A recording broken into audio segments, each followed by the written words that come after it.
Testosterone is typically associated with men, and Right. in pharmacy school, they never taught us. Most doctors don't get taught about, women need testosterone, but tell us. And then people are worried about women are worried about, growing a mustache or a beard and getting big muscles and, Right. a big jaw and getting aggressive. Will you talk about testosterone for women? So I'm gonna puncture a big myth right now, and I'm gonna start with men. Men are not as sensitive to their hormones as women are. So men actually usually have higher levels of testosterone and estradiol than women do. Our receptors respond at very lower doses of the hormones well. The big thing that we have done is that we've put all hormones such as testosterone, estrogen, and progesterone into a category called sex hormones. And we always just talk about reproduction, but that is only one of the functions that we have.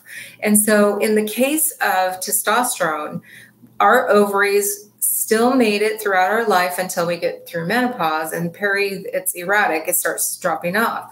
But testosterone was responsible for things like stronger bones, our mental health. It was also is also for things like our libido. And so lean muscle mass is huge as we age, as well as our bone health. Where you start seeing the strangeness of too high of testosterone is when you get into the field of athletes that have misused hormones to become something that they weren't naturally meant to be. And I'm going to say that because it's true. I'm not telling them that they don't have to. They're individuals and adults that can make their choices. But what we are talking about is optimal levels that we need to physiological levels healthy and be healthy. And so a lot of times we've said testosterone is just for men, but that's not the case. Women always do, if they're healthy, produce testosterone. If it's too much, it could be a situation where they've struggled with hormone balances and had too high testosterone, and they had cystic acne, and it started out in their teenage years, and that can be a problem, and we know it.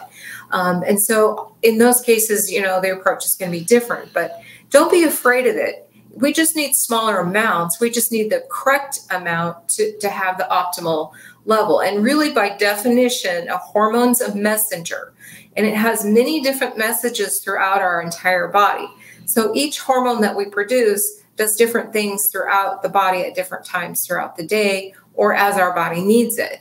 And so that doesn't trigger our body at low doses of testosterone to say, grow a beard.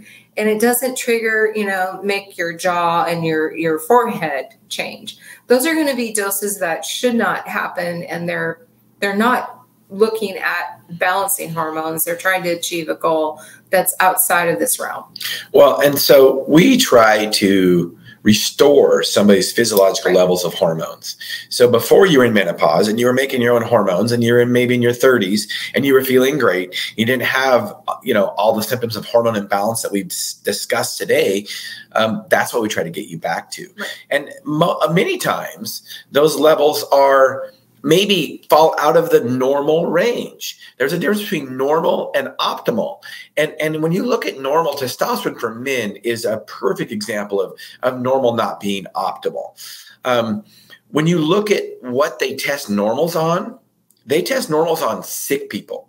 Right. They don't test them on 25-year-old men, that are healthy. They test normals on sick people. Well, I personally don't want to be sick.